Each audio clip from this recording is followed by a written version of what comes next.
Oh, I wish I was in a land of cotton.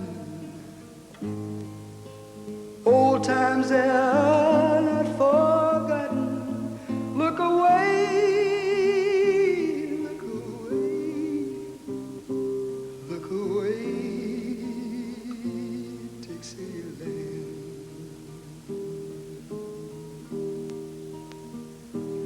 Oh, I wish I was in Dixie, away, away in Dixieland. I'll take my stand to live and die in Dixie.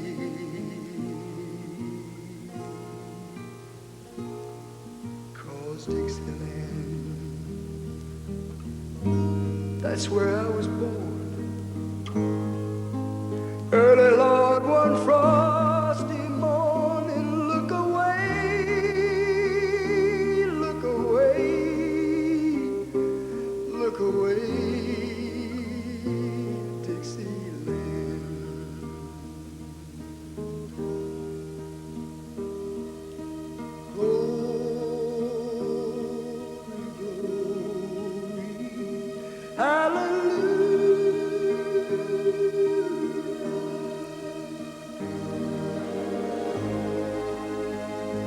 Glory, glory, hallelujah.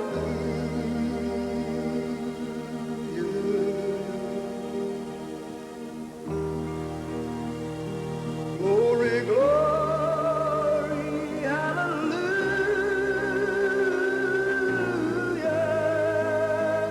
His truth is marching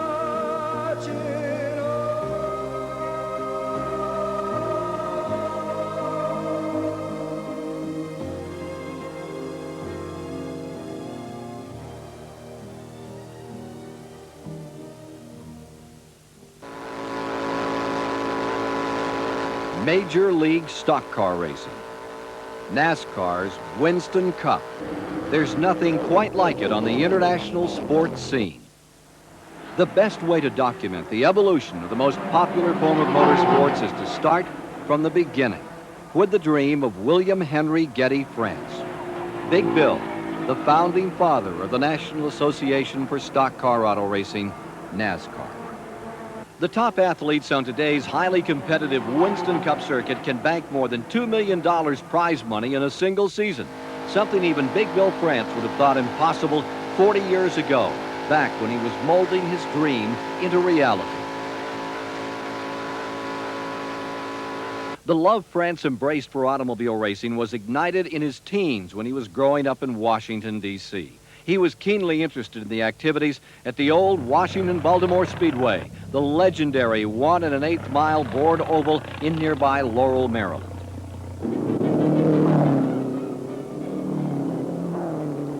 It was on the hard-packed sands of Daytona Beach where the magic of Bill France's imagination began to really take shape.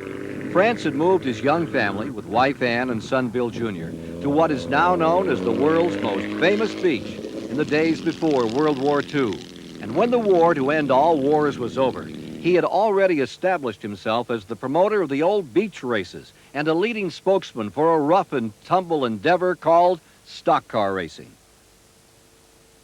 For France, it had to be American-made sedans, Fords, Chryslers, Chevrolets, along with Plymouths, Mercurys, and Hudson Hornets, something the working man could relate to. Cars that were relatively inexpensive, easy to repair, and equal in size, power, and speed to guarantee the best in competition. France called his contemporaries together for a December conference in the Ebony Lounge at Daytona's Streamline Hotel in 1947. Oh, it's all part of history now. But when the busy three-day gathering adjourned, this nation was headed for a totally new insight on auto racing. And within a couple of months, it had a spanking new sanctioning body to make sure the sport would work. NASCAR was off and running. NASCAR's infancy was filled with one-night stands at country fairs and dusty bull rings that dotted the nation, particularly the Southland, but the sport was growing fast. There was one big event in the beginning, the beach course races that France promoted on the sands of Daytona. Buddy Baker recalls those early days. I can remember my dad racing, and I'd watch him go down the beach, and then I'd run like crazy through the palmetto bushes over and watch him come back down the blacktop. And if he run 500 miles, I run 500 miles back and forth across to watch him run. And it was actually an asphalt show, a dirt show, and a speed show. Even back then, they run 135, 40 miles an hour, and that's getting it done in a 44. It's just something that I'll always remember, even though the racetrack's been gone for years and years. It had a special place, just like Daytona does now. Daytona Beach, 1951. Telesports cameras moved to Daytona Beach, Florida, where hundreds of stock car racing fans from all over the nation gathered for the Grand National Circuit 160-mile championship race for stock model automobiles. The nation's outstanding race drivers, behind the wheels of a dozen different makes of new cars, will be after a rich $1,200 purse. Frank Lupton, U.S. dirt track champion, holds an envious handicap position. Johnny Mance, the boy who copped the rich $25,000 Darlington race, will pilot car number 98. The greatest of contemporary drivers and winner of the '49 Indianapolis Classic, Bill Holland, will be after another prize for his crowded trophy room. Ponty Flock of Hateville, Georgia, along with brother Tim, are a pair of reckless rebels who hold the distinction of pre-race favorites. A field of over 50 new cars are readied and tuned for the starter's signal. And the drivers jockey into their handicapped starting position during the preliminary tour of the course.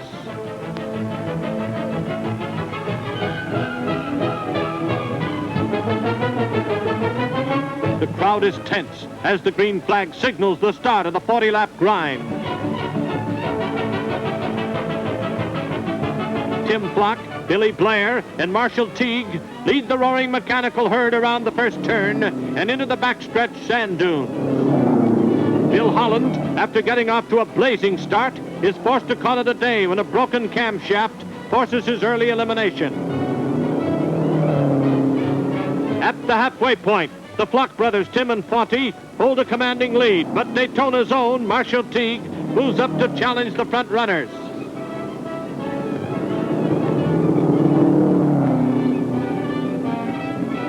On the 34th lap, Teague in car number 6 steps down on the gas and away from all competition.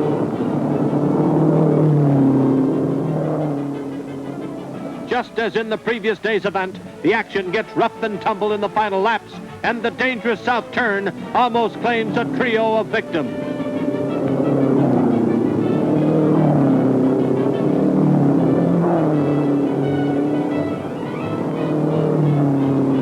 Into the final lap, and under the checkered flag comes Marshall Teague, logging a winner's time of 1 hour 36 minutes and averaging a blistering 82.4 miles per hour. Yes, local boy makes good. In the 1951 Grand Circuit stock car race, Daytona's Marshall Teague takes home the cash award, and congratulations from the missus. Before 1950, NASCAR was restricted to short tracks, few of which were made of asphalt. The hulking automobiles that were little more than souped-up passenger cars plowed up clouds of dust on many a dirt track in the South. It was always fun, it was always exciting, but in 1950, it evolved dramatically. Harold Brasington, a businessman and dreamer who'd been to Indianapolis to see the Indy 500, hatched the notion that a big track, an honest-to-goodness super speedway, could be built in his hometown of Darlington, South Carolina. His dream came true, and in 1950, Darlington International Raceway came into existence. The Southern 500 of that year marked the birth of the super speedway for NASCAR. 70 men, 70 ran that first Southern 500, a race won by Johnny Mance in a Plymouth he drove to the track on race morning, beating Fonty Flock, whose racing uniform was a keen set of Bermuda shorts. Less than 10 years later, Bill France accomplished another goal. In 1959, he opened Daytona International Speedway, something entirely new. Racing had never seen the likes of it. A mammoth 2.5-mile in distance track, its turns banked 31 degrees, and drivers soon learned that a shoe never had to touch the brake. Daytona offered the sternest test of a man's mettle because he and his car could achieve speeds never reached before. When the Daytona 500 made its debut in 1959, NASCAR and stock car racing were never to be the same. Chevys, Pontiacs, Oldsmobiles, Plymouths and Fords, convertibles and hardtops, racing at a blistering pace. It was the scene of one of the closest finishes in the annals of motorsports as three cars, side by side, charged for the checkered flag. Johnny Beauchamp was declared the winner and received the accolades in victory lane. Only after days of studying film and photographs were the official results announced. Lee Petty had won the first annual Daytona 500. Lee Petty had already earned the reputation of being a winner, a strong competitor at any racetrack and any car where the number 42 was painted on its side. In 1955 in Jacksonville, Florida, he was in a tight duel with the number 3 Hornet driven by Dick Rathman. When the green flag fell for the start, Lee Petty got down to business. Lee was one of the toughest competitors in the game back then. He drove to win, a pioneer when it came to hard charging. He didn't let anything stand in his way, not even his young son Richard, who found that out the hard way. In the late 50s, young Richard finally took the checkered flag, the winner, overjoyed with his first win in NASCAR competition. But there was confusion in the scoring tower. A protest was lodged. The scoring cards rechecked, and the new winner announced. The victory went to the driver who protested the finish, Lee Petty. Gee, thanks, Dad. Welcome to big-time racing, son. Lee Petty won this race and 53 others. But with the highs of winning, there are also the lows. Daytona 1961, midway through the race, turn 4. One of the most devastating crashes ever seen at Daytona as Lee Petty and Johnny Beauchamp leave the track.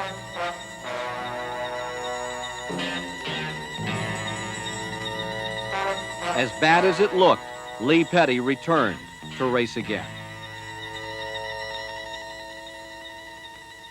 Today, you'll occasionally find Lee in the pits following his son Richard's or his grandson Kyle's exploits, or more likely, on a local golf course. During the 70s, he even gave sports announcing a try. Richard, being out there running a race like this year, and when you got all the competition go, how do you feel when you're about to win the race and got 4 or 5 laps to go?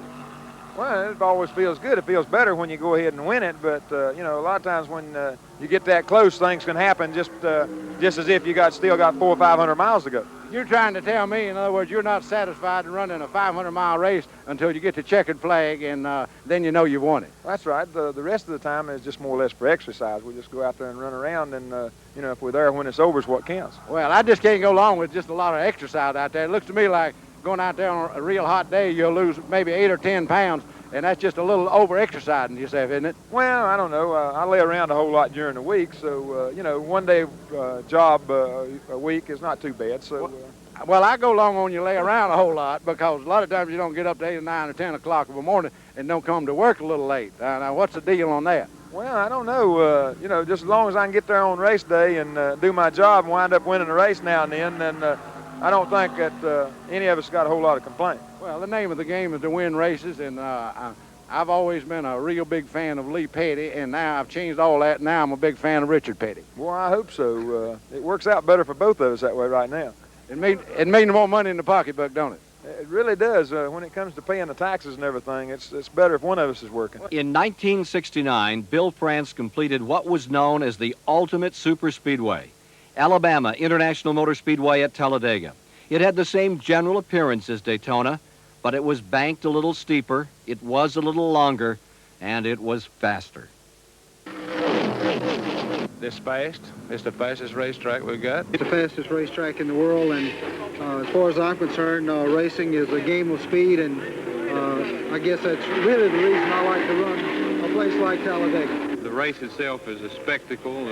Just being here and being a part of it is it's a thrill. And to me, it's a great racetrack. It's a good test of machinery and a good test of driving. It's an experience of a lifetime. Bill France explains how Talladega came to be.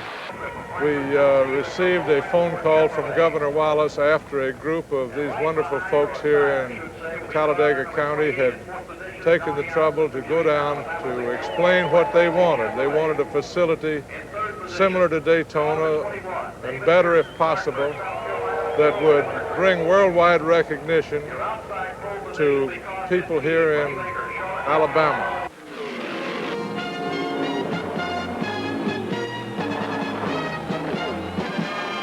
Because of its size and 33-degree banking, stock cars have reached dizzying speeds. The once magic 200-mile-per-hour barrier has been broken repeatedly within its walls, but the first to do it was Buddy Baker in 1970. For 2 years since construction of the mammoth 2 2/3-mile Alabama International Motor Speedway was started, drivers have dreamed of breaking the 200-mile-per-hour average speed mark. In the 10 months since the track opened for testing, many have come near, but none have succeeded until Buddy Baker grabbed a chunk of history and drove this Dodge Daytona Charger to a new official world record of 200.447 miles an hour during a NASCAR sanctioned run. Are you happy? You betcha. Well, we worked real hard today, and this Dodge car really produced for me, and I'm real happy. Goodyear's trying a new tire that they're bringing into Talladega here, and it worked perfect all the way through the run. The 200-mile-an-hour run was not an end in itself, however. The test in which Baker established the speed record was a final tune-up for the Alabama 500-mile race here April 12th, when 40 stock cars challenge each other on this speedway, the fastest anywhere, for a $134,000 purse. Speed records of every type have been set at Alabama International Speedway. In trucks, Johnny Ray in this 18-wheeler averaged over 92 miles an hour, which made him the truck driver's champ. His accomplishment was broadcast coast to coast on the Truckers Interstate CB network before the engine in that big Kenworth had time to cool off. A.J. Foyt gave everyone a target to shoot for when he brought his Indy car to these 5-story high bank turns and ran it over 217 miles an hour. The late Mark Donahue left his mark on the record books in 1975 when he established a closed course record of over 221 miles an hour, eclipsing Foyt's mark. And how was it traveling at those speeds? How was it out there? Well, we've worked a long time to get to this point, and it's really it's a great thrill to have this kind of a record in the Penske racing team. I'm really, really happy. The first man to break 200 miles an hour in a stock car, Buddy Baker, also seemed to have a lock on victory lane through the mid-70s. No more, and they're coming up on the white flag. There it is, one more lap to go, and the crowd is delirious because now David Pearson is beginning to close. The Silver Fox is famous for last lap finishes. Now, can he do it? With $25,000 on the win spot, both cars are wound to the limit. Tack needles way over the red line. 2 4-wheeled missiles are screaming down the back chute, and David is closing.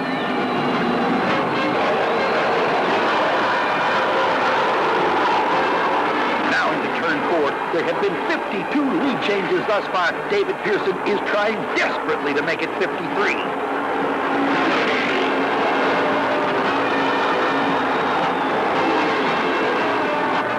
There goes the slingshot out of the dogleg, but he can't do it. Buddy Baker wins the 5th annual Winston 500. David Pearson has to settle for 2nd. Dick Brooks takes 3rd, and Darrell Waltrip finishes 4th. Buddy Baker picks up his pit crew and heads for victory lane. Owner and crew chief Bud Moore tips his hat to a champion. David Pearson has won this race 3 times. Today, Buddy Baker beat the master of Talladega in a flat-out, no-holds-barred run for the wire. Out of 8 super speedway victories, Buddy said this was the greatest win in his career. It's always a great day when you visit Victory Lane, but as Buddy Baker had peaked on this day, he also had seen the valleys, like in 1968 at Martinsville. The field was made up of the best in NASCAR: Pearson, Petty, Bobby Isaac, Cale Yarborough, Pete Hamilton, Leroy Yarborough, and Darrell Derringer. Driving the white Dodge number 3, Buddy started on the outside of the front row alongside the Wood Brothers number 21 Mercury, driven by Cale Yarborough. As they entered the first turn, there was mayhem as the 2 front-running machines came together.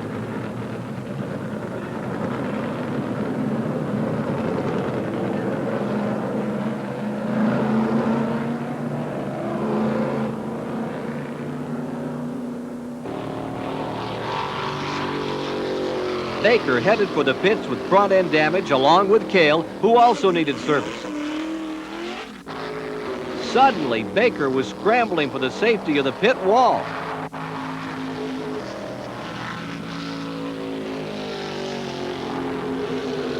Buddy escaped without injury, but it was just one of those days when he should have stayed in bed. The number 43 Plymouth of Richard Petty went on to win that day, one of 15 500-lap victories he would register at Martinsville, Virginia. Buddy Baker, the man they call the Gentle Giant from Charlotte, North Carolina, is an aggressive charger on the track, but when he's out of his race car, he's known for his warm personality, his charming wit. The one-liners never seem to stop around Baker's garage, and he can even laugh at himself.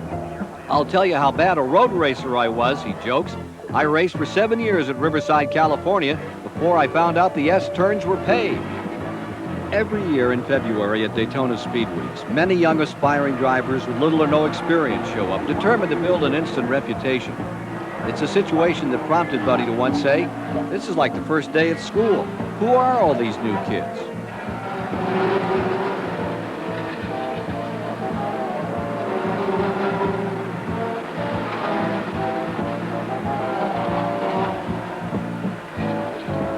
And Baker remembers when he was a kid.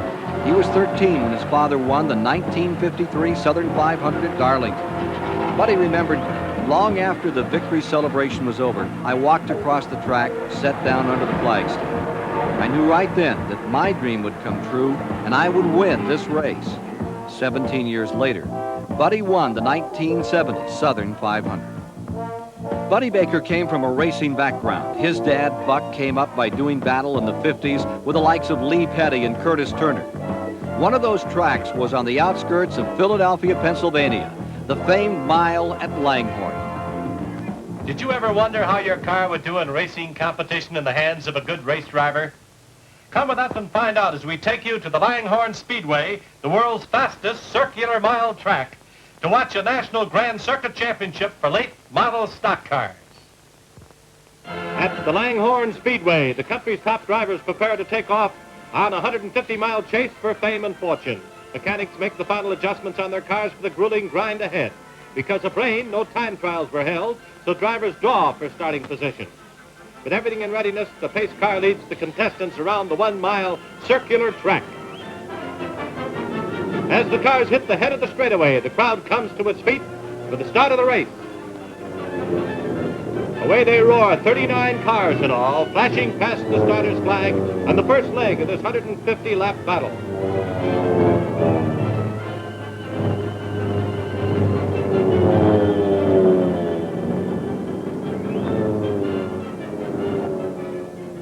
Herb Thomas, the holder of the Langhorne track record for 150 miles, sets the early pace, but after 13 miles, a flat tire forces him into the pits for repair.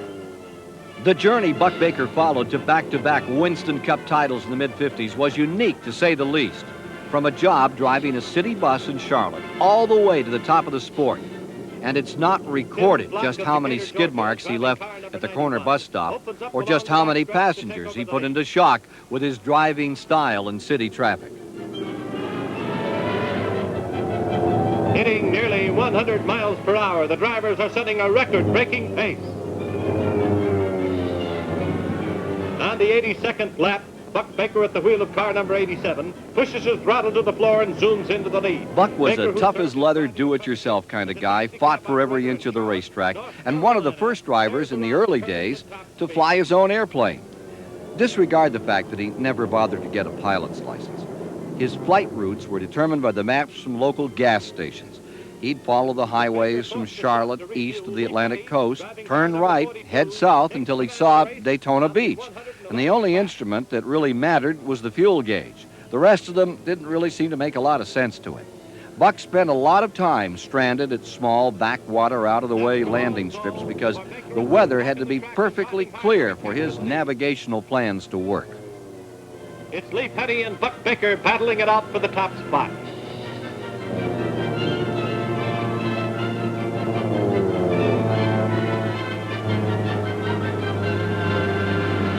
With With just 13 laps to go, Buck Baker pours on the coal and goes into the lead with Lee Petty coming fast. Today, Buck Baker owns and operates a very successful high-performance driving school at Rockingham's North Carolina Motor Speedway. At the finish, it's Buck Baker blazing by the checkered flag, the winner. Lee Petty a second with Monty Block third. Baker traveled the 150-mile course in 2 hours, 3 minutes, 43 and 3/10 seconds to establish a new Langhorne Speedway record. Baker's victory earned top prize money, the Langhorne Trophy, and a big kiss from his proud and pretty wife. Another man who had a driver's school back in the 60s was the legendary Curtis Turner.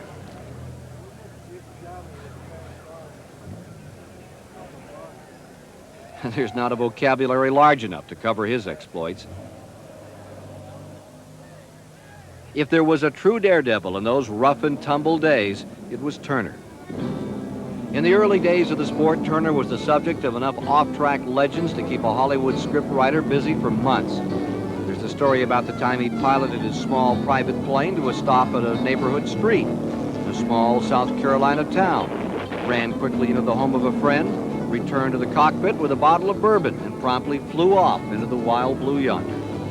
Some of his old pals say it was standard procedure for Turner to take off in his plane for a race, switch the fuel to the reserve tank, punch in the automatic pilot, and then take a nap. When the reserve tank emptied, the engine would sputter, thus waking him up. And fully refreshed, Curtis would switch to the main fuel tank, take over the controls, and be on his way. The FAA would have loved Curtis Turner. Late in his colorful career, he became a driving force and one of the founding fathers of the Charlotte Motor Speedway.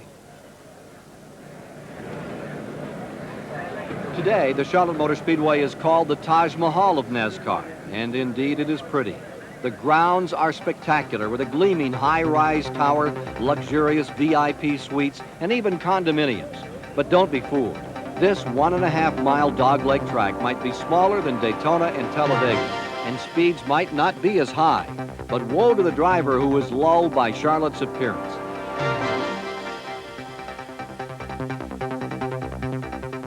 It demands the highest driver concentration and car performance to get a win here.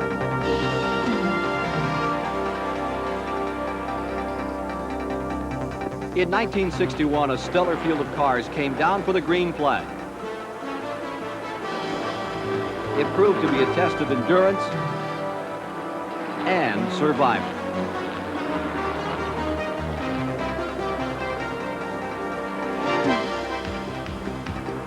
With a lap and a half to go, David Pearson was leading by 3 laps over Fireball Roberts when he blew a tire.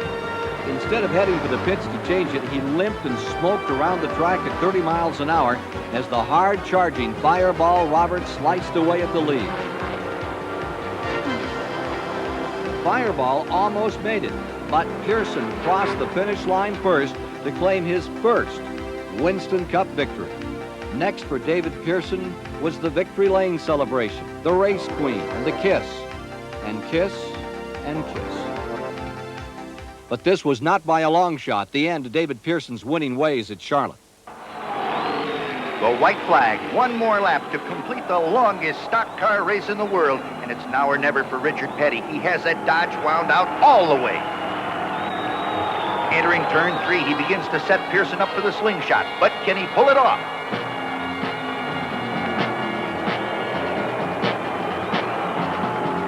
Onto the tri-oval, both cars are flat out. Petty can't make it, and David Pearson flies under the checkered flag, winner of the 15th World 600. David Pearson's personal mode of transportation has changed dramatically from the time he was driving star for such famous teams as Ray Fox, Cotton Owens, Holman Moody, the Wood Brothers.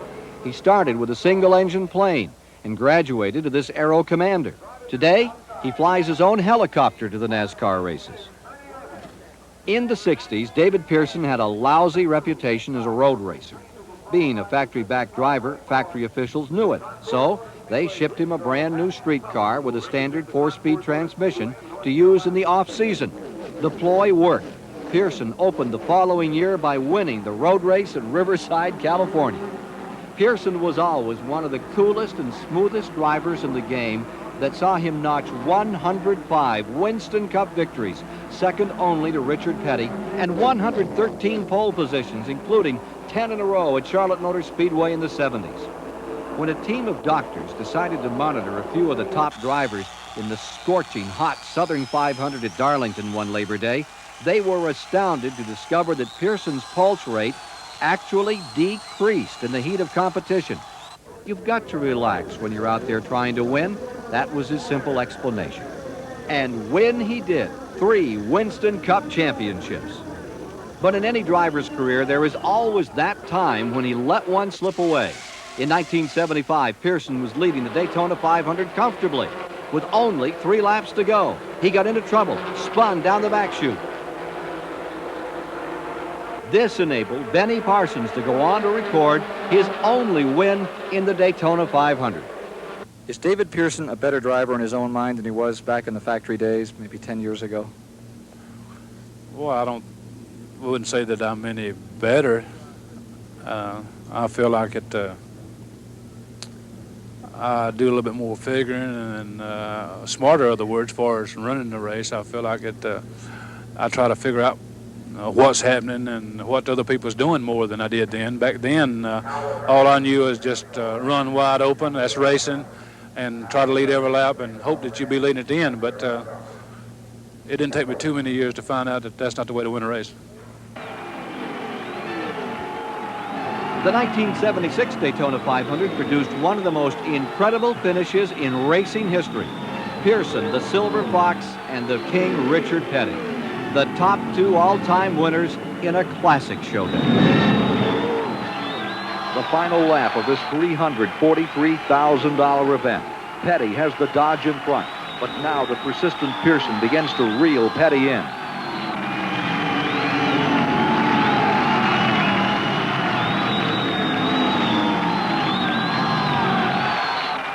Down the long back chute, David Pearson once again claims the lead as he puts the hammer down.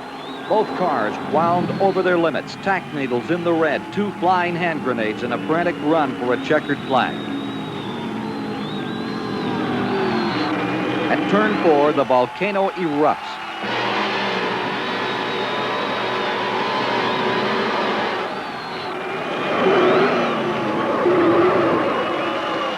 Petty's Dodge slithering, sliding to a halt just a scant few feet from the checkered flag. He's unable to restart the engine. Pearson's car still running as he brings the crippled Mercury through the dust and across the finish line for the most spectacular win in stock car history. The Silver Fox won, but the victory seemed to take its toll. Soon after, there was talk of David Pearson and retirement. Is it still fun?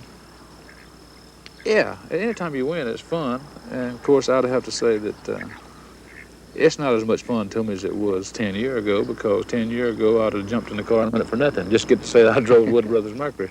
But I enjoy racing, and I think when I get to where I don't enjoy it, I'll quit.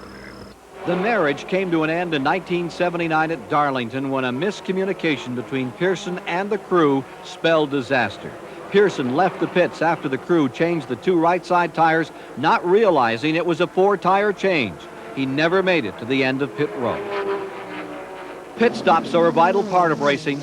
It's where the teamwork comes into play. To the uninitiated, it may look like controlled chaos.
Pit stops are such a key to winning in NASCAR that Unocal started a pit stop competition. Beginning in 1967 at North Carolina Motor Speedway, the greatest crews are gathered once a year to do battle and try to lay claim to the title of the fastest crew in NASCAR. Unocal involvement in NASCAR began under the banner of Pure Oil in 1951 when Marshall T., a Pure Oil distributor, put the name of the company on the side of his race car. The results were rewarding. The corporate leaders took notice, began to supply gasoline and oil along the circuit. Unocal is still the official gasoline of NASCAR, and the pit crew competition is still as intense as ever. Pit stops are a frenzy of activity, but in slow motion. These mechanical magicians perform a high-speed ballet.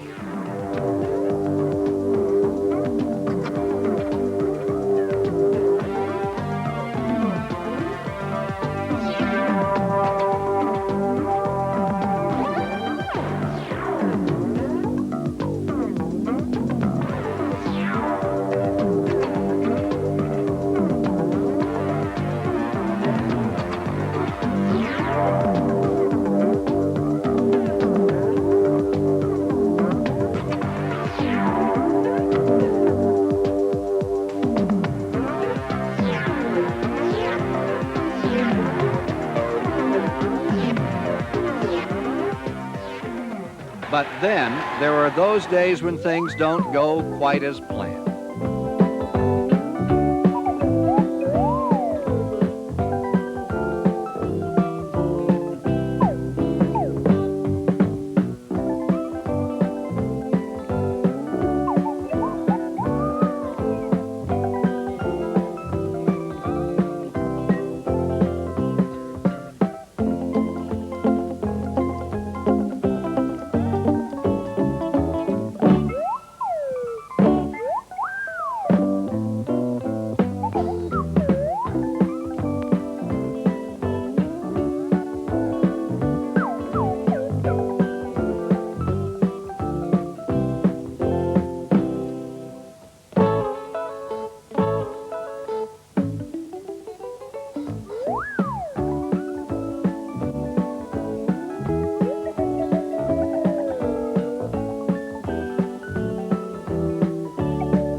It's enough to bring even a grizzled veteran to tears.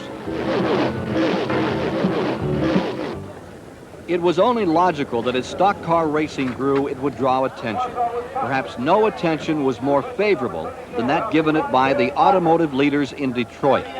They soon got wind of what was going on. It fascinated them to learn that when a particular car model won a race on Sunday, its sales curve went up on Monday. The lure was too much, and by the mid-50s and through the 60s, the auto manufacturers took to stock car racing with gusto. They formed teams, hired drivers, set up shops in the South.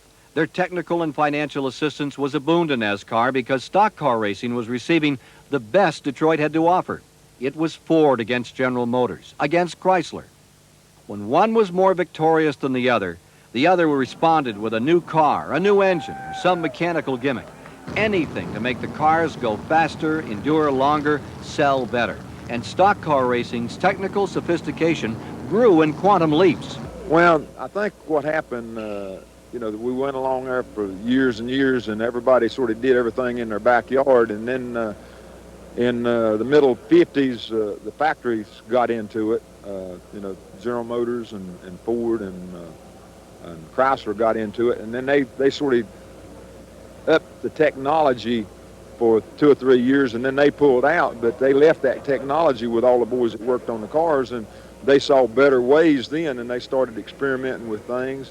And then the factories got back into it, I think in the mid-60s, and got everything going. And then they got out of it in 69 or 70, and then that's when the sponsorship really started to come in with STP and Winston and all the other people really started pouring money into the racing then, and they sort of took advantage of the technology that the factories had left, and then when they put no more money in it, then we were able to hire smarter people and had more time to work on the car and more people working on the car. So really, I guess the beginning of the technology and the sponsorship deal now started 70, 71, somewhere along there.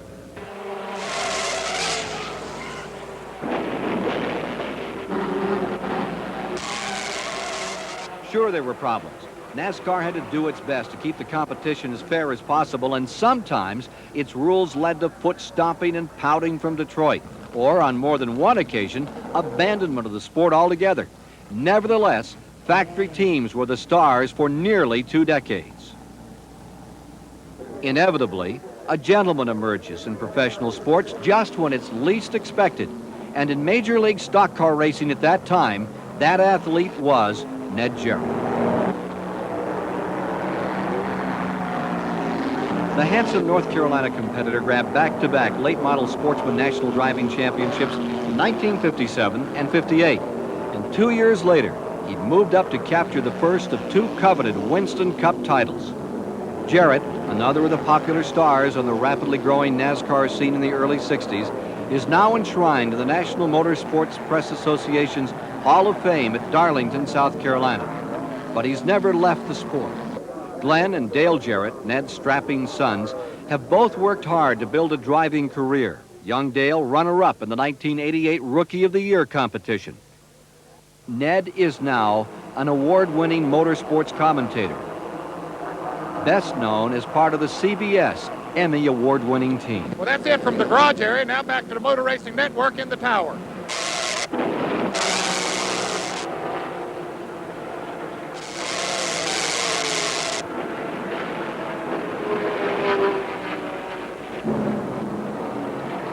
No driver ever roared into NASCAR's domain with more impact than fearless Freddie Lorenzen, a race car driving carpenter from Elmhurst, Illinois.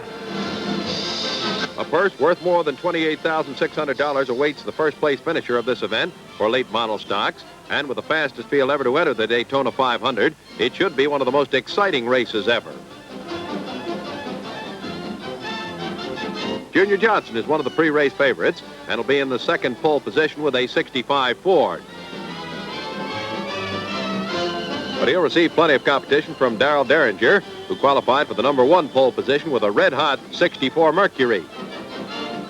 You can never discount the chances of Fred Lorenzen, who drives a 65 Ford and is one of the outstanding stock jockeys of all time. He was the golden boy in the Ford-backed Holman Moody operation based in Charlotte, North Carolina. He became the first driver in the sport's history to win more than $100,000 in a single season, 1963. And during the following year, he raced in 16 events, won 8 of them, an excellent batting average in any league. Now a member of the Stock Car Hall of Fame, Lorenzen was the first driver to post wins on all of the original 5 superspeedways. And when he retired, he had more major victories in events of 250 miles or more than any driver then on the record book. More than 40 late model cars take the green flag under threatening skies. If rain should interrupt this race, the driver, who's in first place at the time, will be declared the winner. There's no tomorrow, so much of the pre-race strategy calls for going to the front, then trying to stay there. Here's Panch coming into the pits. Lorenzen moves into the front-running position, while the pit crew of Marvin Panch works feverishly on his car.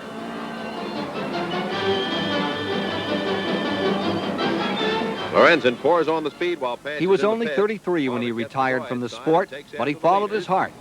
When he and his wife Nancy were married and settled down in Elmhurst to raise a family, that famous pearl white racing helmet went to a permanent resting place in the attic.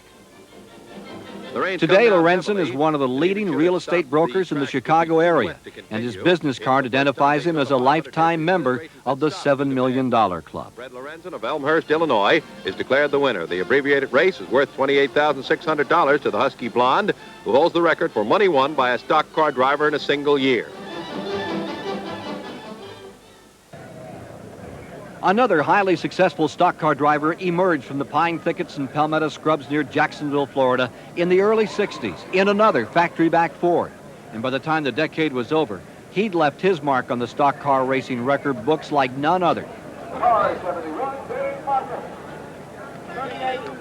In 1969, for example, among his 7 super speedway victories were wins in the Daytona 500, the World 600 at Charlotte, and the fabled Southern 500 at Darlington, then stock car racing's version of the Triple Crown. Drivers today don't call it the Triple Crown, it's called the Winston Million.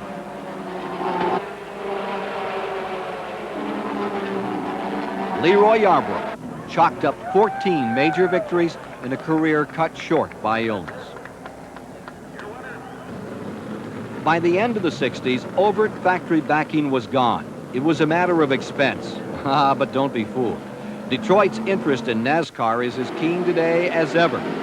Factory backing is still with us. You just have to look a little harder to find it. When the auto manufacturers closed their wallets, at least as far as individual team support was concerned, there evolved a new milestone in stock car racing. As it grew, it attracted more and more fans. Hence came the sponsors. Oh, sure, teams had sponsors before. Their cars were adorned with the names of various products, service stations, even a dog track or two. The funding was minuscule. Soon, however, sponsorship became a major part of racing. So much so that today any team with any hope of victory bears the name of a national product or service with money to match. If there is any one factor in the fantastic growth of NASCAR through the 70s and 80s, it was the entry of R.J. Reynolds Tobacco Company into the sports marketing field in 1971. Reynolds, with its Winston brand, became the first major non-automotive sponsor in stock car racing. Product and service companies like Gatorade, Pepsi-Cola, Piedmont Airlines soon followed suit and began to sponsor cars.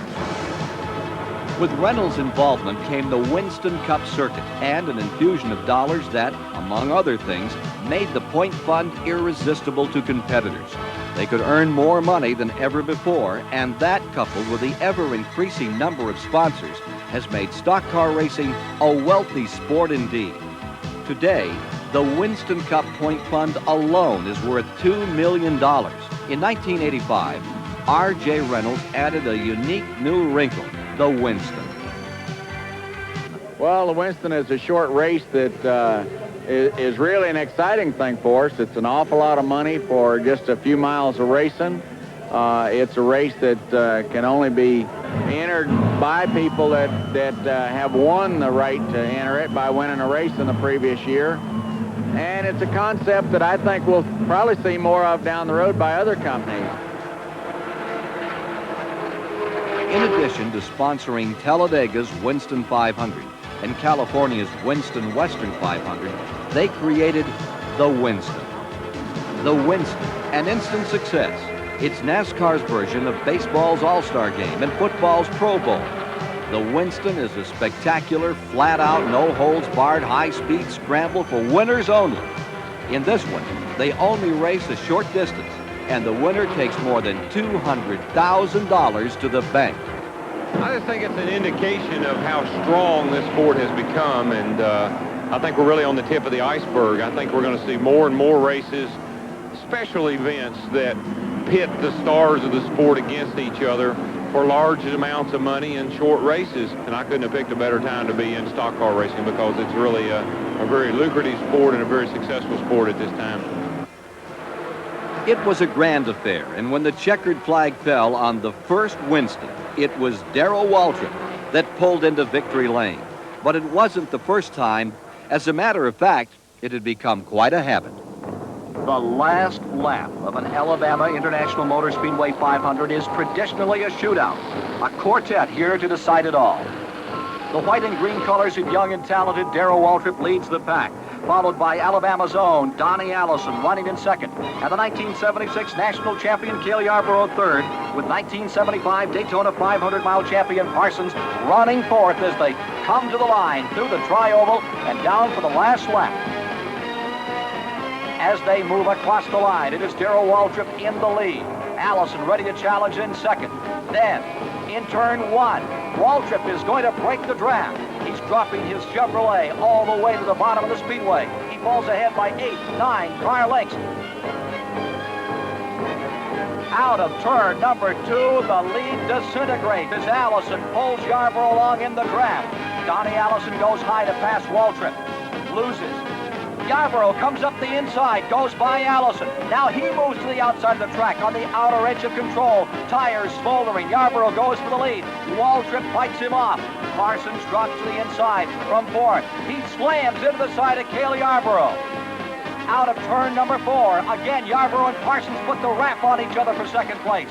Darrell Waltrip pulls away. 3 cars side by side for second. At the line as they go through the tri-oval, it will be Darrell Waltrip winning his greatest race and nearly a dead heat for second between Benny Parsons and Cale Yarborough. We're into the last lap with 3 leaders still jammed together. Darrell Waltrip goes high in turn 1. Richard Petty looks for daylight underneath. He's alongside. It's a drag race to the finish line. Allison in 3rd, blocked. He has nowhere to go. Down the backstretch, the final 2 turns. Petty can't hold the STP car low. Here comes Waltrip underneath. Waltrip has the lead. After 367 laps, this has come down to a 100-yard dash. Who's it going to be? Allison tries the inside. Darrell Waltrip wins the Rebel 500. I'd like to come across the line one time by myself. I don't know what it's like. Often humorous, sometimes a bit outspoken, but rarely silent, Darrell Waltrip dominated the scene in the early 80s, both on and off the track. And his articulate wit and quick sense of humor prompted his fellow competitors to nickname him Jaws. Who do you think you are? I'm not sure. Just because you won a few races on a sportsman circuit, that don't give you the right to come down here and run all over this man's racetrack and wreck these cars. You got any comment? Ain't you got anything to say? You don't have to get bossy. Yankees are all alike. You don't have to get bossy. Never know what to say. Back to the tower.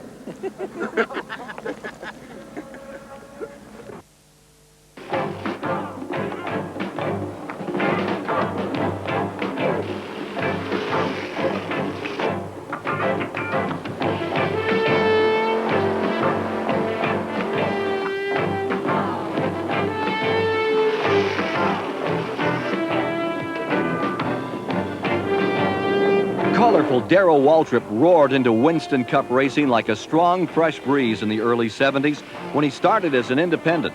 When he joined Junior Johnson in 1981 and won the first of 3 national titles for that legendary team owner, he was squarely at the top of his game. It was his successful title run against veteran Bobby Allison in 1981 that carried him to center stage as he clinched the championship at the last race of the season in Riverside, California. In 1987, it is Waltrip's name ahead of every other race driver in history in the Money One column. Waltrip gave a lot of credit to the monarch of pit road, Junior Johnson. He's so cool. He's so darn cool. He sits there in the pit with his foot up on the pit wall with that headset on, and if the car is 2 laps ahead or if it's 2 laps behind, the expression's the same. He never changes. He is the steadying force in that entire racing team. It is one of the best, well, it is the best car in NASCAR. And Junior is the smartest man in NASCAR, and I think he proves it week in and week out. When you got good men working for you, you don't have to be much of a boss. Junior is a lot like E.F. Hutton. When he speaks, I'll listen, and I think a lot of other people do too. No former driver has ever better prepared to start his own racing operation than the fabled mountain man from rural Wilkes County in the Blue Ridge foothills of North Carolina. When the checkered flag fell on the 2nd annual Daytona 500 back in 1960, it was Junior Johnson in victory lane. And before he retired his helmet to start his own team in 1966, he had 50 Winston Cup wins in the book. As a car owner, he's established records that are the envy of everyone on pit road. Junior Johnson is indeed one of America's genuine heroes. Daytona, Talladega, Charlotte, the superspeedways of NASCAR.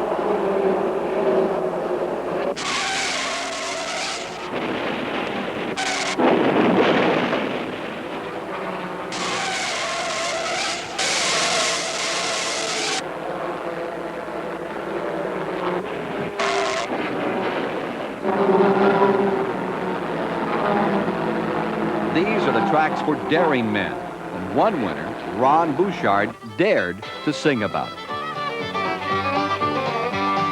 A lot of people ask me, Ron, now which track is your favorite one? I can't say that there's just one course for me. I like my racing long and fast, where the banks are high and there's room to pass. The super tracks are where I'd rather be. I like Darlington and Michigan, Charlotte and Daytona, Atlanta and Talladega too. Their reputation's well-deserved, they're tough to tame and hard on you, but I'm gonna beat them all before I'm through.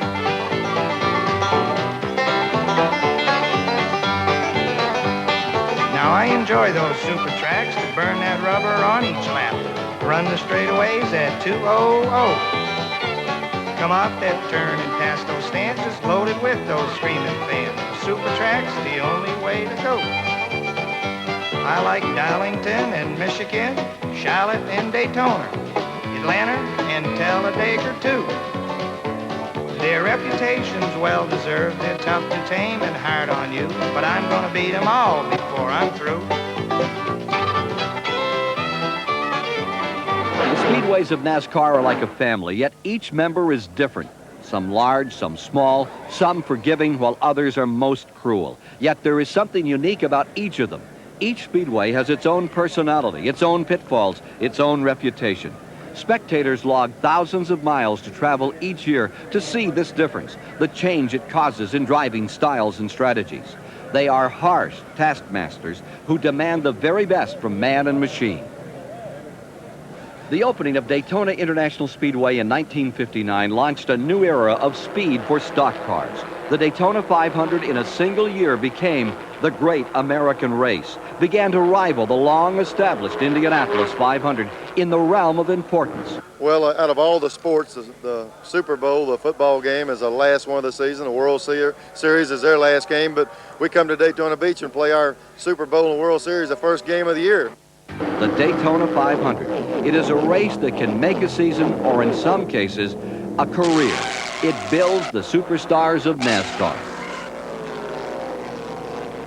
When it comes to size, Daytona does not rule. When Bill France built Alabama International Motor Speedway in 1969, he made it like Daytona, but a little bigger, a little steeper. It speeds a little faster.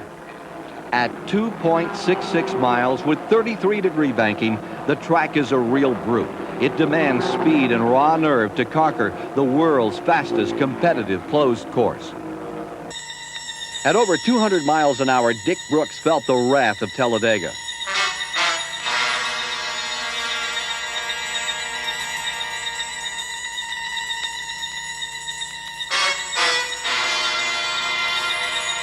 As the car was towed away, everything destroyed, only the roll cage enabled Dick Brooks to go out and play 18 holes of golf the next day. But an accident like that can age a person. I still enjoy it. And it's the enjoyment overcomes the fact of getting a little bit older and the track's getting a little bit rougher, I think. Which is it? The tracks get rougher or you get older? Well, there's must have something to do with the age, maybe, because it's showing up other places other than on a racetrack. This track has always been known for fantastic finishes. Baker in front, in second, that white car, that is Cale Yarborough, and he drops to the inside. Headed to the tri-oval, side by side. A.J. Boyd comes high. It is Cale Yarborough breaking in front. Yarborough pulling away by 8 car lengths. Cale Yarborough will win the Alabama 500. Buddy Baker in second, A.J. Boyd finishing in third, Manning in fourth. Isaac Pearson and Baker scream down the back chute, heading for the white flag lap.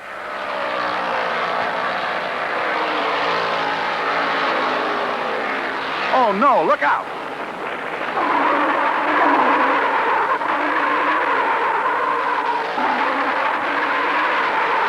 Crawford lost it in the fourth turn, hit the wall, and when he ricocheted across the track, he tangled with the leader, Bobby Isaac.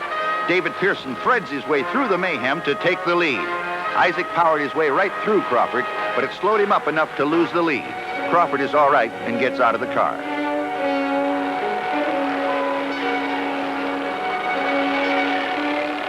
And here comes David Pearson down off the high bank fourth turn onto the tri-oval for the checkered flag. The granddaddy of the superspeedways is Darlington International Raceway, just over 1.33 miles in distance. This one has never been noted for speed. No sets of turns are alike on this egg-shaped oval. Darlington is the meanest of the superspeedways, and it's always been too tough to tame.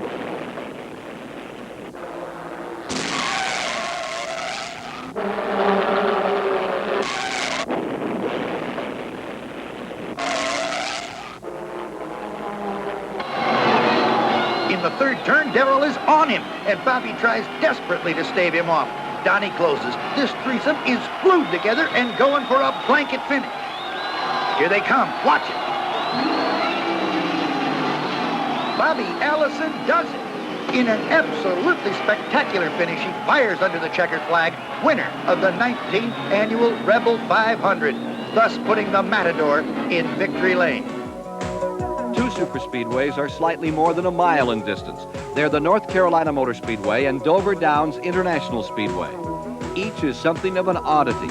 These tracks are big enough to join the superspeedway ranks, but small enough to inflict all the bruising punishment that comes from a short track. Make his way to the checkered flag as easily as he possibly can. Here he is. Ricky Rudd wins the Delaware 500 at Dover. Michigan International Speedway is nestled in the Irish Hills, and at 2 miles in length with relatively little banking, doesn't demand speed. What Michigan requires is skill. They run side by side, bumper to bumper, all day. Pocono International Speedway, no other speedway has such a shape. Drivers have to negotiate a tight, high bank first turn, a peculiar pointed second turn, and then a flat-out, old-fashioned fairgrounds kind of corner before they can enjoy the luxury of this wide-open front straightaway. When Atlanta International Raceway was constructed in 1960, it was soon discovered that it had the biggest shoulders of any 1.5 mile track in existence. Believe it or not, this track's turns are longer than its straightaways. They are long, sweeping, extremely treacherous. Any driver who cannot put his car high, low, or at all points in between doesn't stand a chance to beat this track.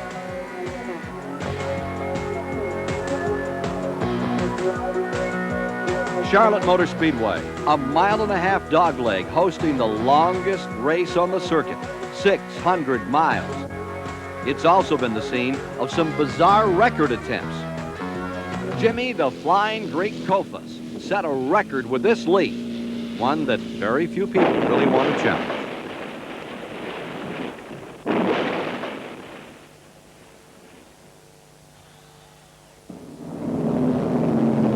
In the 1940s, drivers were thundering through the half-mile ovals of dirt that made up Richmond, Martinsville, North Wilkesboro speedways.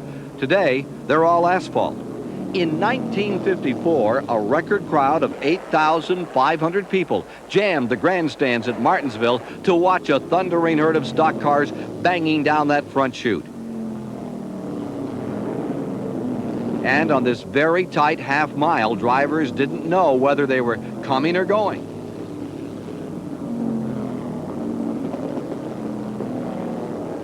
Drivers Jim Pascal finally survived this brutal test to take the checkered flag ahead of Lee Petty in a Chrysler and Curtis Turner in a 53 Olds 88.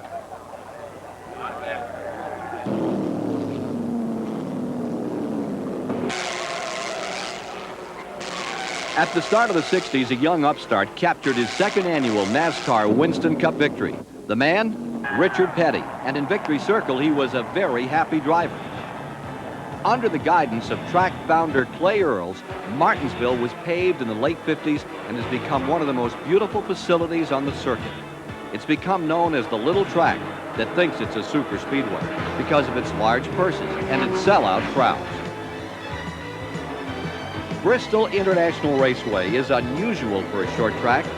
It's just a half mile in distance, but with 36-degree bank turns, it's like a hippodrome. Necks wear out before cars do because of the constant G-forces. More relief drivers are used at Bristol than any track on the circuit.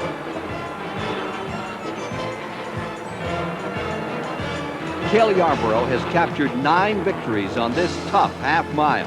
And in March of 1973, he not only won, but led all 500 laps. Another milestone in NASCAR's history occurred in 1958 when Riverside International Raceway, a serpentine uphill-downhill road course, was awarded a Winston Cup race. The California facility was ranked among the top courses in the world for sports car competition. But the big stock cars? In the 60s, the great road racer Dan Gurney was the driver to beat. But it wasn't long before the world knew the NASCAR drivers could handle a road course as good or better than the sports car set. In the true tradition of California and Hollywood, in-car cameras were a far cry from the technology they've advanced to today. Here, Dan Gurney is charging up through the pack, caressing his way through the S's. Whoops! Cut! In 1986, the famed Watkins Glen road course returned. The Bud at the Glen each year draws record crowds, and road racers the world over stand in awe of the stars of NASCAR as they manhandle this most prestigious road circuit. That's the Speedway family, a group of tracks that make up the richest racing series in America, the Winston Cup. It takes a special breed of athlete to compete week after week on so many diverse competitive fields and emerge a winner. Back in the early 60s, there was another road course that those drivers tackled, Bridgehampton. The fastest qualifier, Dick Petty, driving a 63 Ford. Right alongside comes Fred Lorenzen in a 63 Plymouth. Pet, pressing for his 10th stock victory of the year, leads the field in a lurch as he zooms car number 43 into a lengthy early lead. Further back, Papa Lee Petty gives chase in his Plymouth. North Carolina's Ned Jarrett is putting other pilots to shame as he bombs away in a 63 Ford Supercharger. But his belated bid to catch the leader will prove unsuccessful. Running second to Petty in car number 28, a Ford, is Fred Lorenzen. The crowd strains to catch a glimpse of Dick Petty as he steers the lead car across the finish a full 25 seconds ahead of runner-up Fred Lorenzen. Petty averages 86.4 miles an hour in winning the Century for his 10th stock victory of the year. A bus from Race Queen, Tori Finneran, and some handsome hardware is icing on the cake for Dick Petty, jackpot winner of the Bridgehampton Grand National.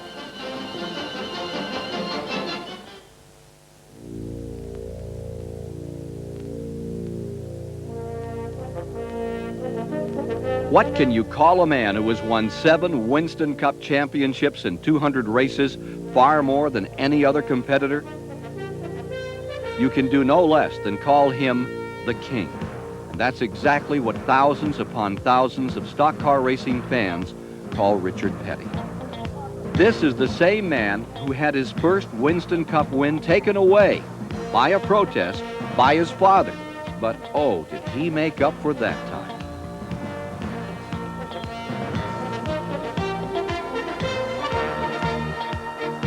Richard Petty has also paid the price for the thousands of miles over which he's competed. Bristol International Raceway.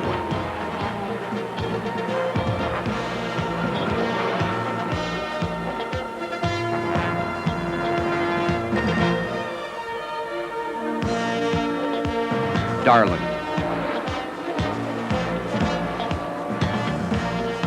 The famous 76 finish at Daytona.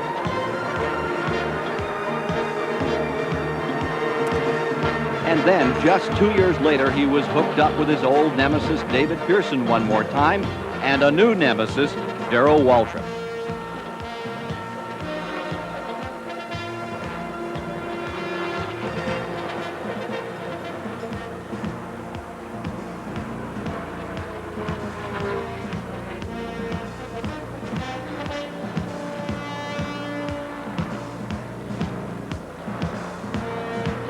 Through all the adversity and the triumphs, Richard Petty has never forgotten the backbone of NASCAR racing. The fans, the folks who clamor for his autograph, the spectators who fill the grandstands race after race to support him. If you really get right down to it, they're the ones that pay the bill. Even though, say, a lot of people that's wandering around got in with a free ticket or something, they still buy my STP product or my Winston cigarettes, or they buy Union Oil or Goodyear tires, or whatever it is, and they still are the backbone of Grand National Racing, because if the people don't buy our sponsorships things, then we don't run. So we have to sort of please the spectators as they go along, and also they're the ones that's paying the purse also. The tracks don't pay the purse. The people that buy the tickets are the ones that really are paying our way. So they're the ones we got to look at.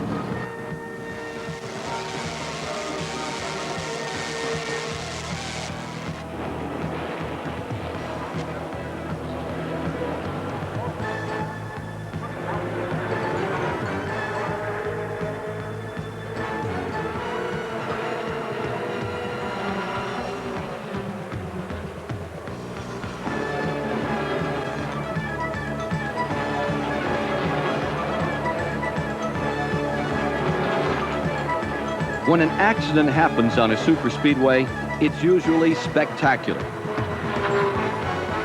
But it's a credit to the stringent safety rules that NASCAR has mandated to how so many drivers come away. Sure, there's bumps and bruises. At 200 miles an hour, there's always a degree of fear. Certainly, stock car racing is not a safe sport, because anytime you're running 200 miles an hour and the wrong thing happens, you're in a lot of trouble. But as far as a high-speed sport, our type of race cars, I feel like, are the safest in the world. You know, when you're traveling at speeds over 200 miles an hour and knowing that things can't happen, there's got to be a certain amount of fear there, but you've got to be able to control it. I think courage is controlled fear. Anybody that's halfway normal's got fear, and I have been scared to death many a times in the race cars, just like I have on the public highways or driving downtown. I know when I first started in the racing business, something in front of me would happen on the racetrack, and I'd get afraid and usually end up right in the middle of it. It didn't take long to learn that I was getting afraid too quick. When something happened, I had to teach myself that when something happened on the racetrack, that I was to get out of that situation and then get afraid. And that's what I've had to train myself to do, and I think everybody else has too.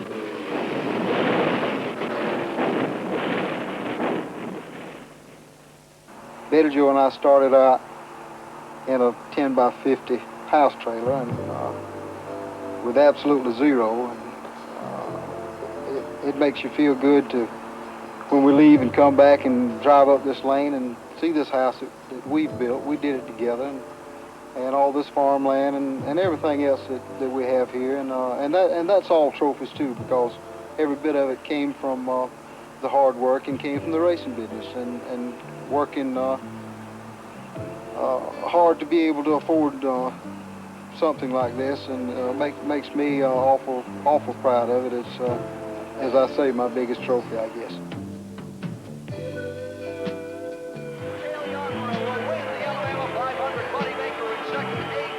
Racing are at war here at Charlotte. Now it's Yarborough to the inside, taking the lead. Gant right second. Creeping down off the fourth turn in the record books as the winner of the 19th annual Daytona 500. Cale Yarborough is an athlete's athlete, an all-state football player. He decided racing was what he wanted to do, along with several other things.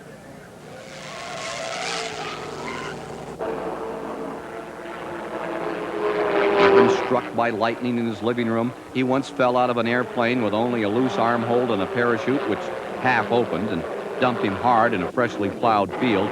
He walked away.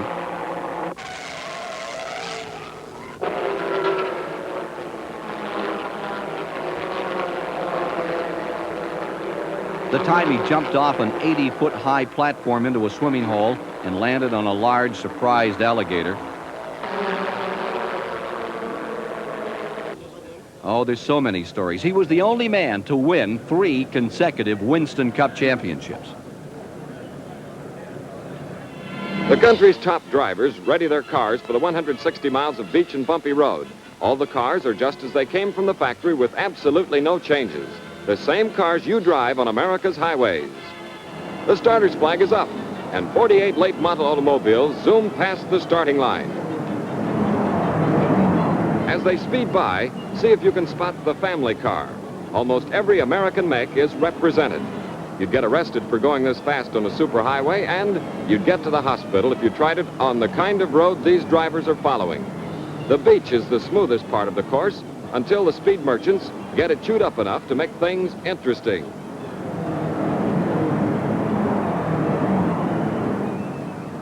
From sand to macadam.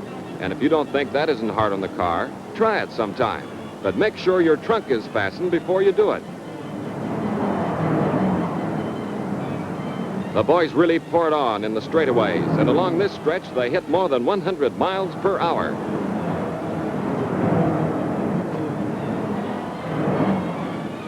At the halfway mark, Fireball Roberts, driving a Buick Century, has taken the lead, but Tim Pluck's Chrysler 300 is right behind. The rest of the pack follows in close pursuit, but the leaders are setting a torrid pace. Roberts and Pluck have both been averaging more than 92 miles per hour. Fireball Roberts is in car M1 and moving up to lap the field. Tim Pluck in car number 300 isn't far behind, and both are on their way to a new record.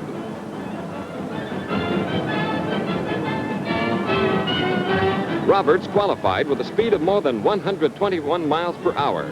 Pluck, who was disqualified after finishing first last year, led all qualifiers with a speed of 130 miles per hour. Not bad for a stock car that hasn't been souped up.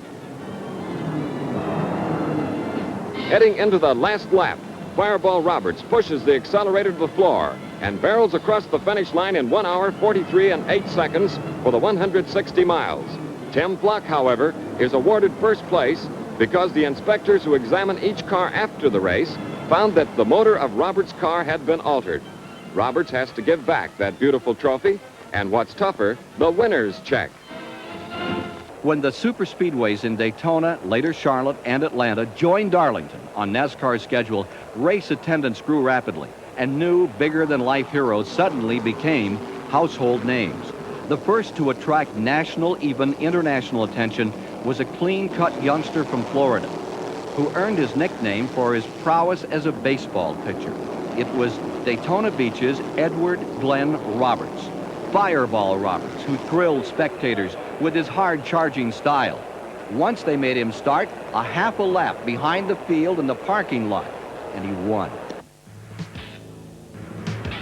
In the mid-'80s, the superstars Bill Elliott, the popular Georgia redhead, who captured the $1 million Winston bonus in an outstanding '85 season, earning the nickname Million Dollar Bill.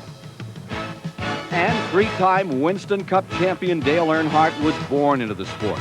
And even before his father, the legendary Ralph Earnhardt, won NASCAR's late model sportsman title, Dale Earnhardt had already informed his parents of a plan to one day be a race car driver, an intention he had made known when he was 5 years old. Racing to me is enjoyable. The only time I'm happy is when I'm in a race car racing.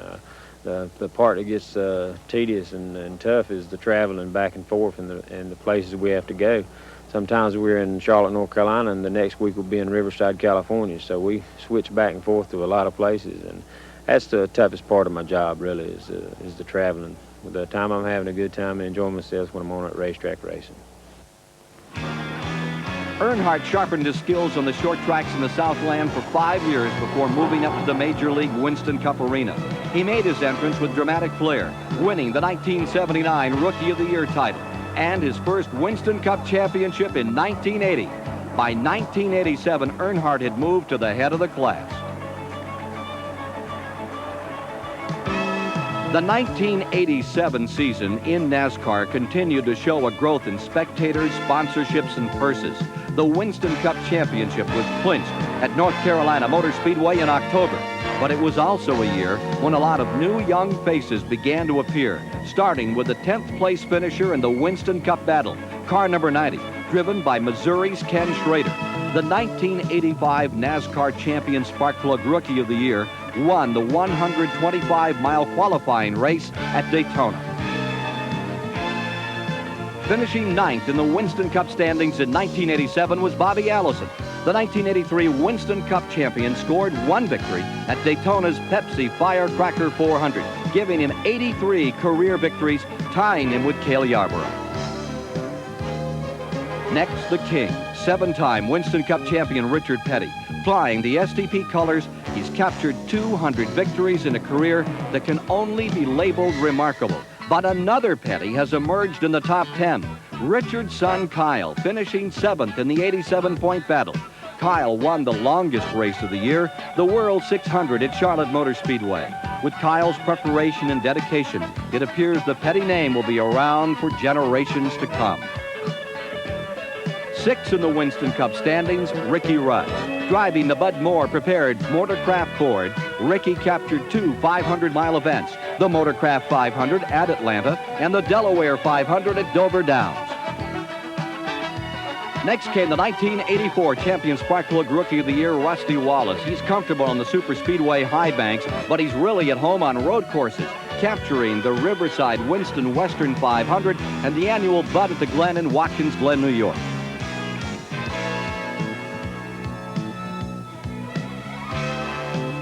Three-time Winston Cup champion Darrell Waltrip finished fourth. The all-time leading money winner in NASCAR won the Goodies 500 at Martinsville, driving the Tide-sponsored Rick Hendrick machine.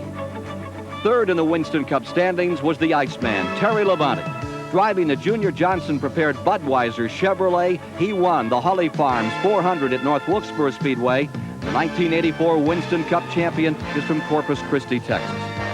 The Winston Cup champion boiled down to two drivers as the 1987 season wound down. Bill Elliott fell short in his efforts to shoot down the Top Gun. He won 6 Winston Cup events in '87, including the prestigious Daytona 500. Dale Earnhardt earned the title Top Gun by winning 11 events in the Richard Childress-owned Chevrolet to claim the Winston Cup championship title for the third time. In 1987, he was also voted the American Driver of the Year. Throughout the course of the season, it was obvious. Earnhardt was number one. He is the Winston Cup's Top Gun. He's been going to the races ever since he was a kid. Now he's leading the field just like his daddy did. From Daytona to Atlanta, anywhere they race, Earnhardt is setting the pace.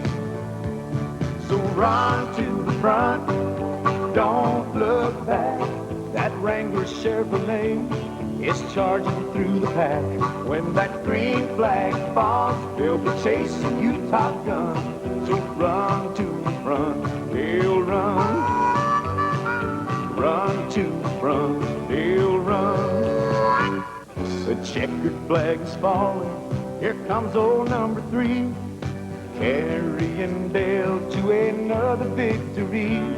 The fans are all standing, yelling, "You're number 1! Earnhardt, you're the champion." 'Cause you run to the front, you don't look back. That Wrangler Chevrolet is burning up the track. They can't catch the man they call Top Gun. Earnhardt, you're number 1, the Winston Cup champion. Yeah, the Winston Cup champion.